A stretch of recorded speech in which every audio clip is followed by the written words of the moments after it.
it breaks out of the most highest point that we do have, then I automatically know where the next zone of reaction can potentially be. So this is what helps with this strategy that we use, because then it gives us possible zones and areas of reaction, because then we're using equal distribution of highs and lows, right? So it gives us an idea of where the next potential zone of reaction could potentially be, which in this case would be around that level. So that would be 39,180. So that's pretty much around where the market can reject in the future. So then, because then we've gotten these levels, so then I drop down to the weekly time frame to make sure that all the zones that I drew actually do make sense.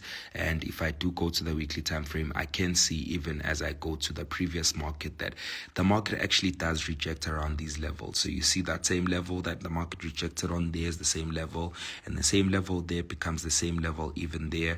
And even in the past, if you do look at the past, you're able to see signs of rejection. You can see that neckline was also printed over there, and the market has been rejecting even on that particular zone over there, and you can also see that rejection there. So this is like a very valid line, right? So then after this, I try to find a median, right? A median of these levels. So I find like a zone that's in between, because then in this case, we do believe that equal distribution is like, in place in this particular case.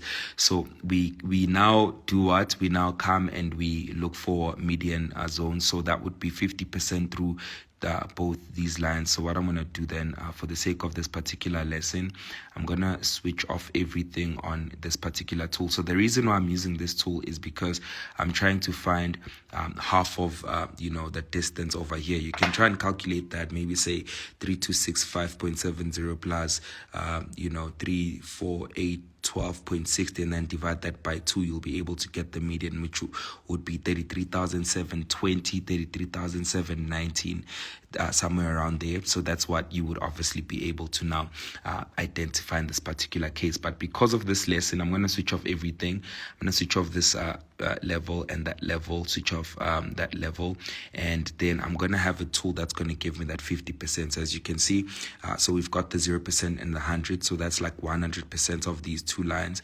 And then in the middle of that zone, that's where I'm going to draw my weekly level, right? So that's where we have our weekly level, and exactly on the 50%, you can be able to then see that's where we had our our range there that happened for a couple of weeks. So the range that we did have was seemingly above that level. So now, because now there's a lot of lines, I want to be able to distinguish my lines and be able to identify the lines I draw on the monthly. So what I'll then do is that I'll come and make these monthly levels, give them like some kind of like a box region, like a box tool, so that I'm able to now identify that these lines with the strips are from the monthly. So that's why then now every single time you look at my charts, you'll be seeing something like this. So then all the lines that I draw on the monthly, I'll just put strips on them, just so I'm able to identify and distinguish the difference between the monthly and the weekly zones that I did draw. And now these become my major key levels. Okay, so these zones that I'm drawing right now become my major key levels. So these are the levels that come from the monthly time frame. So whenever the market approaches these monthly lines with zones, I know like automatically that the market is approaching a really strong level and zone. So then I need to be careful, on what really happens on these zones. So again, we've identified this zone. So I can just drag this tool to the next, monthly region, drag that tool, obviously, draw from line to line. And now I want to identify the weekly zone, which in this case would obviously be here. And as you guys can see, this is very accurate. That's where the weekly, zone obviously rejected over there. So that weekly buy came exactly on that weekly zone. So that buy came exactly on the weekly zone. And then again, I can drag this to this zone again, and then this is exactly what we do have in this market. So now if I go to the past, I will be able to identify that this zone is now like a really important zone. So that double top formed exactly on the weekly. And then over here as well, we can now be able to see even here. I mean, even all this disturbance that happens there happened exactly on the weekly zone. So these zones are pretty much accurate, right? So you don't really have to work much. You just need to identify one range and one zone, and then from there you're able to now identify every other thing that you need in the market. So even over here you can now be able to see like these zones are pretty accurate, right? So this is like exactly what I do have on the chart. So US30, this is how my charts will be looking like on US30, and this is even before I analyze. So these are just like levels and zones, right? So everyone can draw these levels, everyone can draw these zones, but after identifying these zones and these levels, you now need to be able to then utilize these zones and these levels in the right way, which in this instance you want to be looking at the trend. There's people that would obviously have this trend line from there, from that previous low. So if you draw trend lines, you draw them from point A, point B, and whatever.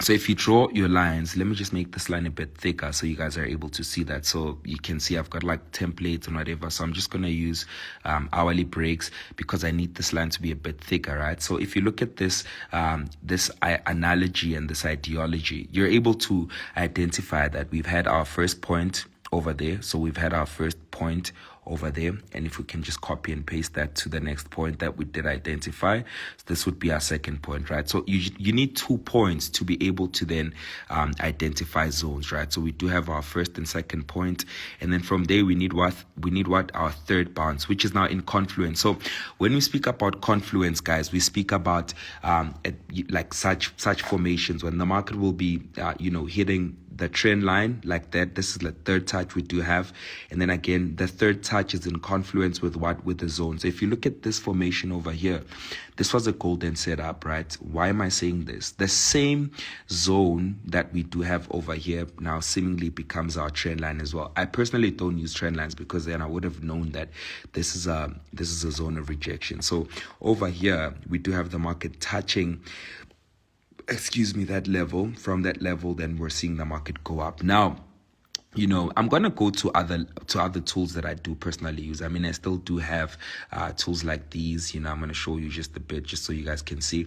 I do have these weird lines in my charts to help me understand where the market is going. But I mean, even over here, you could see how the market was rejecting above those moving averages. But for now, we're not there. For now, we're still looking at, the things that we did understand and identify in this market. So, you do have this weekly trend line, and obviously right now we do have the third bounce over there. So this formation that happened over there was essentially the third bounce that was obviously long awaited if you were using trend lines. But if you were using zones, you would have obviously caught this move. But again, there's also another interesting formation that happens over here, right? So you do have what we call an inverted head and shoulder pattern. So that's what these patterns are called, right? So you do have, this is a golden setup, guys. If you were trading this move, you would have had you would have had fun trading this move, right? So this is like a golden setup, right? Where we do have that inverted head and shoulder pattern. So you do have an inverted head and shoulder pattern where you've got, the left shoulder, you've got the head, and you've got the right shoulder, right? So this is an inverted head and shoulder that happens on the weekly time frame. So you can imagine now the moves that would come from that. So this is like a pretty huge move, right? So from there, the market printed this left shoulder, went up and came back to print this head, went up, came back to print that right shoulder. And now this right shoulder is printed exactly on, this obviously monthly zone, and again this trend line third bounce. So this is like a really like clean kind of formation and setup that happens in this particular market. So you have an inverse head and shoulder over here, right? And then this is like pure textbook trading. Okay, this is pure textbook trading. You've got the support level, you've got a trend line, you've got an inverted head and shoulder pattern. I mean, this was quite a clean setup and an easy move to catch. Okay, and then again, there's people that trade counter trend line breakouts. Again, if you trade counter trend line breakouts, you can see how that would have completely played out amazingly for you upon the break that happened over there. So you did have that 0.1, 0.2, and then that third bounce came to obviously print out that right shoulder. From there, we did get a breakout, and obviously after every single breakout, the market has to come back to retest that previously broken level, and that's exactly what happened over here. Market range for a couple of weeks. We had 1, 2, 3, 4, 5, 6 weeks of a range, and this particular week is now the 1 week that's breaking out of this level. Okay, so we do have that counter trend break, we do have that trend line bounce, we do have an inverted head and shoulder pattern, we do have a bounce off of a zone. So this is a golden setup. Okay, this is very clean. I mean, if you didn't catch this kind of a move and you were still disputing this move, then I don't know, like I really don't know what you're doing. But that's exactly what happened. Okay, so for the sake of this lesson, I'd like to keep my charts clean. So I'm going to delete everything that's unnecessary for me, because I mean, I like keeping my charts clean. Now that we've actually understood the pattern that we did have over here, we can now introduce other tools that can help us. Okay, so on the Fib tool, you guys saw that I deleted like a couple of settings on my Fibonacci. So I'm going to be bringing them back, right? I'm going to quickly explain the Fib tool. I mean, today I'm just doing like a really simple live. I'm not going to be going too detailed as to what's what works like how and stuff like that. I'm just doing like something really quick. So Fibonacci is essentially a tool that measures pullbacks, right? So suppose you've got like a push to the upside and a pause and then a push to the upside. So Fibonacci measures where this pause could potentially go to, okay? And it gives us targets to where that next high can potentially be. So Fibonacci, basically makes us understand the magnitude of the pullback and actually gives us our direct target as to where the market can go to. Now, this target usually comes with confluence, because this target either becomes at a zone or a previous high, and if that happens, that the target that we do get on the Fib tool is either on a zone or a previous high price, then obviously this helps us to then get more confidence and confluence in what we're doing. Okay, so I'm going to delete these tools. I hope I'm explaining everything properly to you guys, because then I'm in a rush, guys, to finish. Guys, we've only got 67 minutes and we're like halfway through. So this is like 32 minutes 19 seconds. So we're on 32 minutes and 19 seconds. So I'm going to try and explain this right to you guys so that it becomes easy. So with the Fib tool on an uptrending market, you pull it down from the previous swing low to the previous swing high. So you pull it from the previous lowest point to the previous highest point, right? So my Fib tool comes from this previous low to the previous high, and the pullback is measured in what? In 38.2, 50%, or 61.8. Okay, so the 38.2 level, obviously the push that comes from the 38 will be stronger, because that means from the 100 it's going to be a bit more slower. If it goes to the 61, it's going to be a really slow push to the upside, because then that means the pullback was pretty deep and steep, and then we're going to get a push to the upside that is really slow, and it's going to be going to target, but it's going to be slow. Now, our targets are on the negative 27 for one, and then the second target will be on negative 61.8. Okay, so these are the two targets we use. So we use negative 27, negative 61. So if we look at this move from the monthly time frame using our Fib tool, obviously, which I've obviously drawn in this particular market, I put it from the previous low to the previous high, and the pullback came back to the 38.2. Why am I saying 38.2 from the monthly? Because the market came to the 50 but still closed above the 38.2.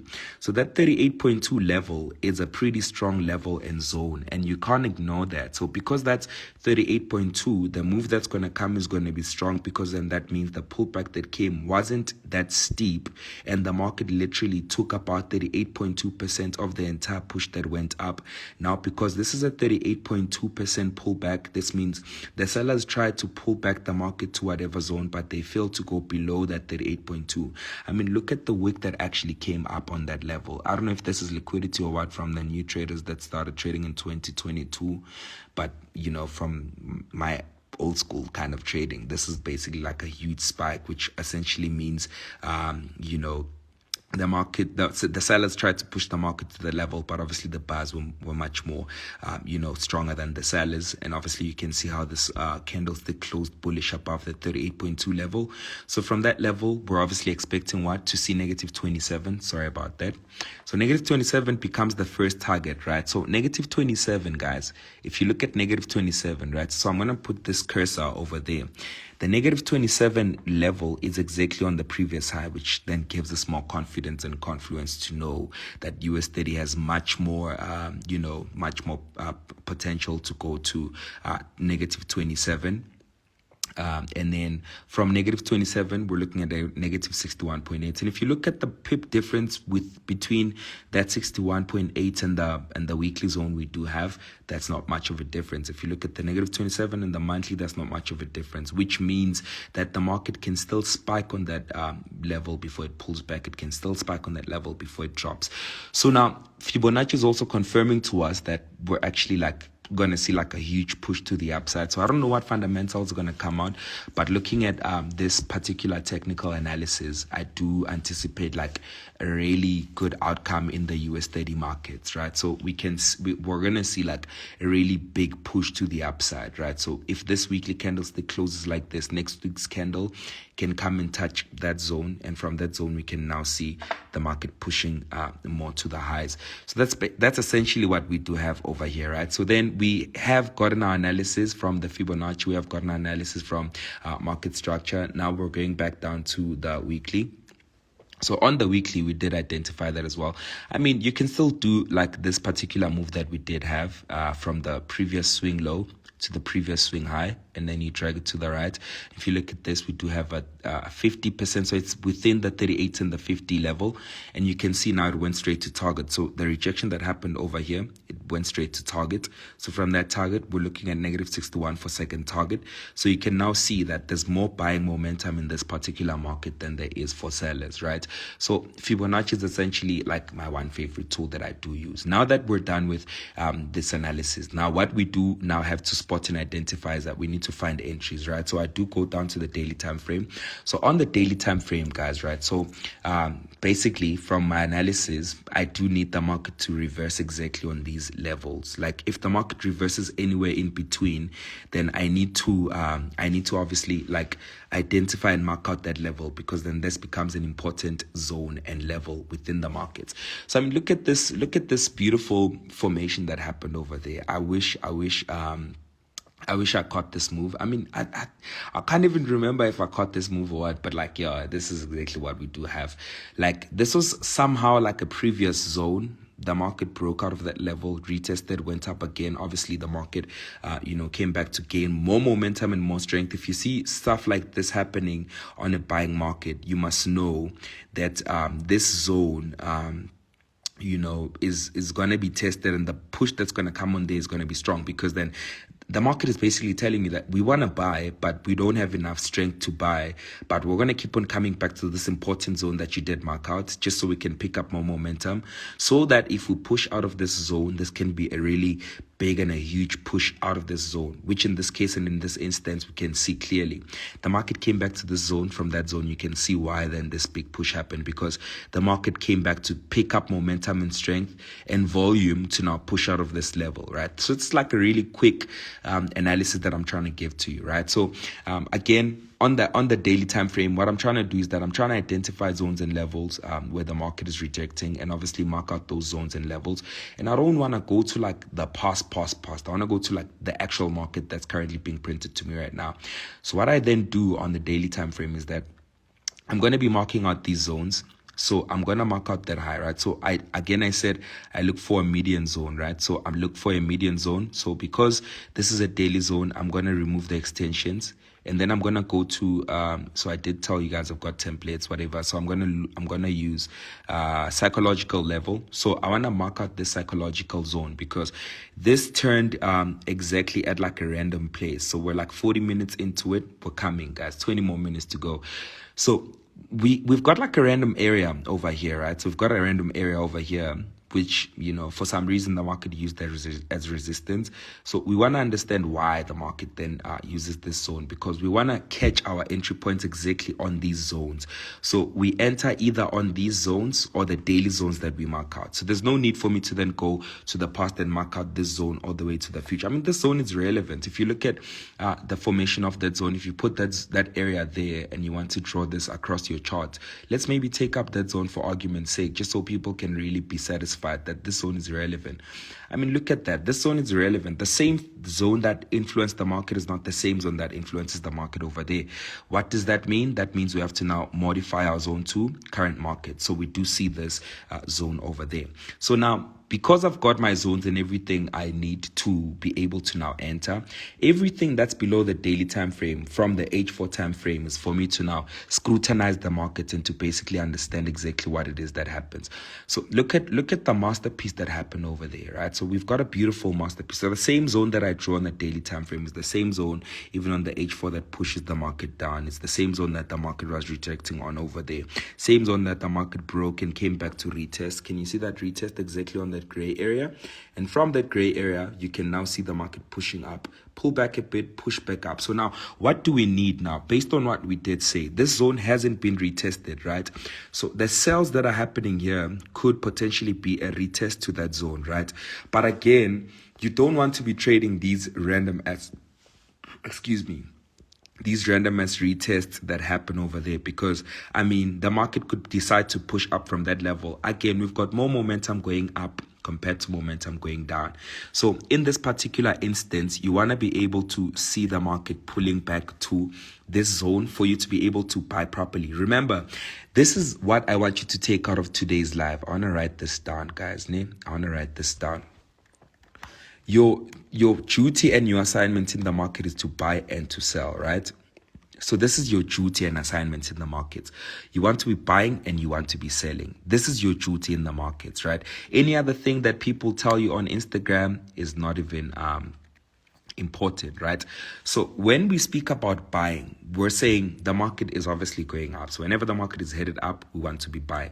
So because you want to be buying, you need to understand areas in which you want to buy from. Where do you buy? You buy low, right? So these are areas that you want to be buying from. And where do you sell? You sell high. So what does this then mean, right? What does this then mean? I want to explain this to you properly so that you guys understand it properly, right? So if we're saying we want to buy, we're saying that we want to identify low points where we can buy from. If we want to sell, we want to identify high prices that we want to sell from. And if the market is already high, then buying is impossible. If the market is already low, then selling becomes impossible. So if the market is low, we're looking for buys. If the market is high, we're looking for sells, okay? And in this particular instance, right? So let's look at this move, right? So this is a buy, right? The market is already high up the roof. Can we buy? If we look at this analogy, selling high and we're buying low. So if the market is already high and this market is a buying market, can we then now say we are buying in this market? There is absolutely no ways we're going to be buying in this market because the market is already high. So what must happen right now? The market must come back a bit lower. So the market must pull back to a lower price so that we can be able to buy. Now, the same word low is the same word support. This is something that you need to understand, guys. So the same word low is the same word as support. And the same word high is the same word resistance. So when we're saying you want to be buying high, you want to be buying low, we're practically or indirectly telling you that you want to be buying at support, okay? That's what we're indirectly telling you. And when we're saying you want to be selling, we're indirectly saying to you, you want to be selling at resistance. If we're saying you are selling high, we are indirectly telling you to look for resistance points where the market will be coming back to, and you want to be observing and understanding your selling prices, because then the market will be giving you entry points around these high and low prices, which essentially are support and resistance levels. So then it's important to identify these resistance levels. I mean, even here, this was resistance that was broken, and we do know, all of us that are in here on this live, that a previous broken resistance level becomes a new support level. And if a new support level gets broken, it becomes a new resistance level, right? So now the market broke past resistance and it's already up the roof, it's already high. So we can't be buying over here, guys. I know the market is buying, but like right now, you can't be buying given the fact that the market is now pulling back. So what do we then need in this particular market? We need a retest on this zone, right? So we need a definite retest on this zone, right? So then you need to wait for the market to then come back and give you a slightly lower price. Again, this is the H4 time frame, okay? But when we drop down to the hourly, this is where the magic is right now, okay? So this is where the magic is right now. This is exactly where the magic is. So when we look at the hourly, now we're able to now understand what we call sessions. So guys, I don't want to go too deep on this, right? But like, allow for me to go deep for the sake of this lesson, okay? So now there's different sessions. So if you see this happening on the hourly, right? So this happened exactly at what? At 3. So this was like the New York session, pushing the market up, but this was like a previous session high. So that was like a previous session high that was printed over there, which was obviously printed at 4. So this was like the move that came from yesterday's move. So at 3 the market pushed up. Today at 3 the market pushed up. Why is it pushing up? Because the market keeps on pulling back to find a slightly lower price and then pushes up. Right now it started pulling back. So look at what happened yesterday, right? So at 4 the market started pulling back. Until when? So this was 1 in the morning, and at 1 in the morning the market decided to print out that low price. From that low price the market now started going up, so it started pushing up and it came back again. If you look at this formation over here, I mean, some people can say that's an inverse head and shoulder, but like in this particular formation, the market then printed as a previous session low. From that previous session low, the market kept on pushing up, came back to grab liquidity at the bottom, and at 3, it immediately pushed up. So now from there, we had our New York high price that was printed just like yesterday's move, basically. Right now, the market is pulling back. So there's no need to be buying right now, because then right now is what? Right now is 1. Remember what happened here? The market printed a low at 1. So it's very possible that even right now, the market is printing out a low for this particular session. And if you buy over here, then you obviously know that your stop loss is below that low, because then it's already too high to buy. Personally speaking, I wouldn't buy over there, because I mean the market is already too high to buy. Now, trendline traders seek to find trend lines like these, where they'll maybe want to be able to spot and identify these kind of formations when the market comes back to maybe retest that particular level, which is also like a possibility, because remember that a previously broken zone has to be retested. Okay, so we do have that previous session high, which can still be potentially retested as the new high of the day. So this is like what we do on a day-to-day basis. But I would personally love to see the market coming back to this zone before we can start buying. That can still happen this week or next week. We don't know, given the fact that today's Friday. But obviously, because today's Friday, the market can still come back to this zone and push up again, and then maybe see that major drop to the downside, and then grab buy our buys from there before we essentially push up to the highs. So that's exactly what you want to be aware of. So you want to keep your mind open, right? So if you maybe copy and paste that pattern over there, maybe you do have like some sort of like a channel that's forming. Maybe you do have something like that. For people that trade channels, you probably do have that on your charts right now, right? And you can be able to then see that we do need like a slightly deeper pullback before we can essentially start buying entirely. So that's also another thing that you want to be focusing on. That's another thing you want to bear in mind. That's another thing you want to focus on, and obviously note and identify as you are looking at this particular market. But in this instance, we do know that we need a slightly deeper pullback on US 30. Now, if you go to the M30, guys, right?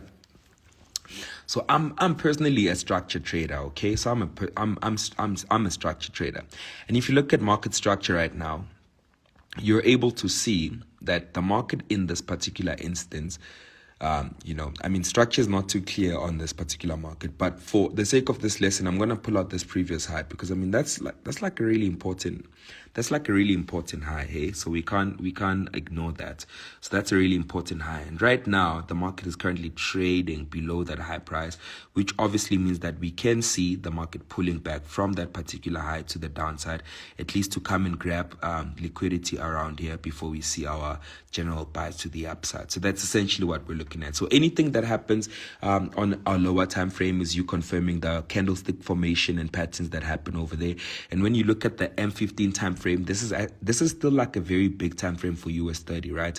So we've got a high, we've got a low, we've got a lower high, we've got a lower low, we've got a lower high, we've got an equivalent low. Now the market is seemingly printing a lower high from that level. From there, we can see the market pushing down to that particular level. So I do see this kind of a formation being a possibility, the market pushing down to this zone and essentially breaking out of that level, retesting, and obviously eventually going up. So this is what I'm personally looking for. So anything M5, you're looking at candlestick formations, you're not analyzing on the M5. Imagine if you bought right now, you're already now data zelling, because now your entries are now like your entries are like I don't understand. You understand? Now, if you look at this formation, this is where now me and my friends who are on this live will be saying to you, there's like a head and shoulder that's forming on M1. Where are we seeing that? We're seeing this because we can see the double top is the head, there's the right shoulder, and this is another shoulder over there. And look at how this thing is dropping. So you would have been able to catch this entry exactly where on that particular line. So, I mean, you're floating a couple of points now, you're floating a couple of points now. If you cut that sell entry over there, you're floating a couple of points now.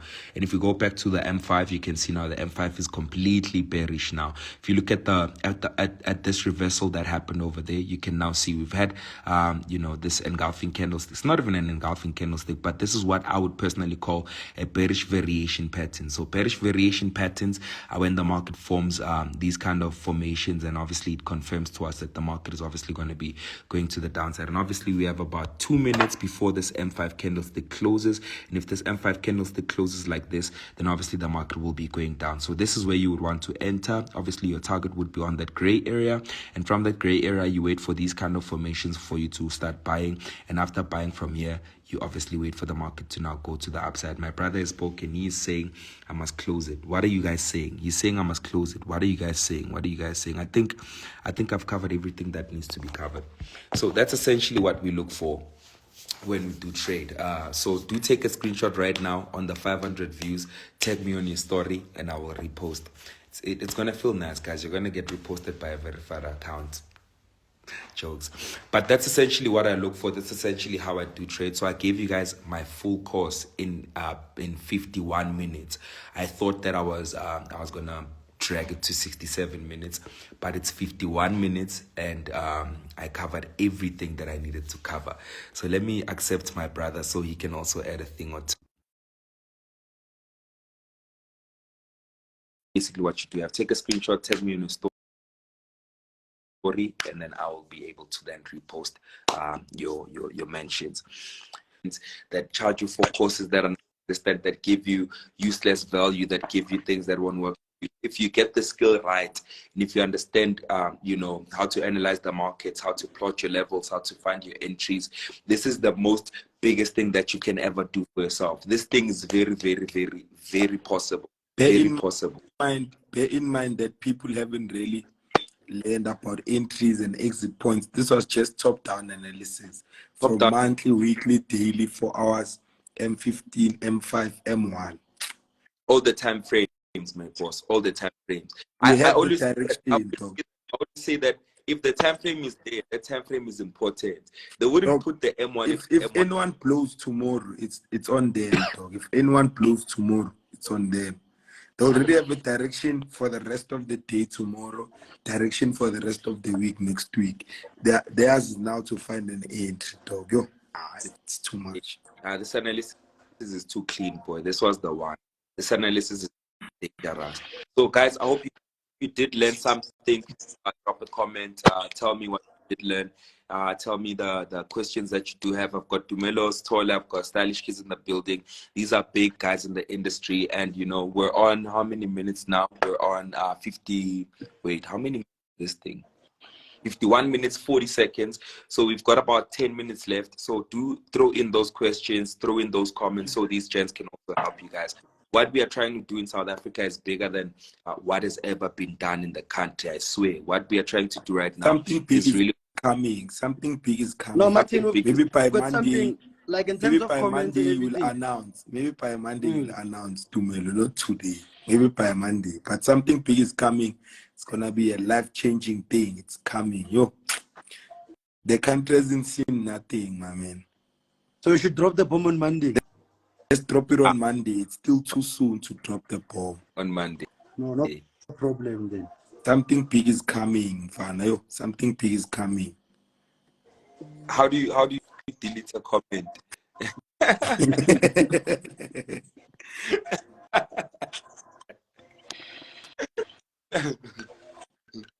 So Sana put the best broker to start trading. That's a part of it. But something big is coming, guys. I don't want to lie to you guys. What Martin just did now is that's a life changer. Yeah, Ngasikhulumele nje ngasesayitini nje sikhuluma indaba zethu esayitini sibuye ukuthi ngabakhiphelani. Hey. Yeah. Sasabonga dokotela. I know, Peter, you know. But guys, that's just about it. How do you avoid spikes? There's no ways you're gonna avoid spikes, guys. Like everything that I did, like spikes happen exactly on these zones and levels that I did show you guys. So every single thing that we did today is essentially what you need to look out for in the markets. If you do anything different from what I did, like I just don't know, guys, because I gave you guys my skill, I gave you guys my knowledge. I know this is going to be recorded for YouTube, so the guys that missed it can still search Dr. Martin on YouTube and you'll be able to find this live. People record. We are coming to the rest of South Africa. We're going to hit Mpumalanga. We're coming to Pretoria. We're coming to Bloemfontein. We're coming to Rustenburg. We're coming to Cape Town. The whole country. Someone is saying, stylish, when I learned this in PT, I became way more profitable. This is really life-changing.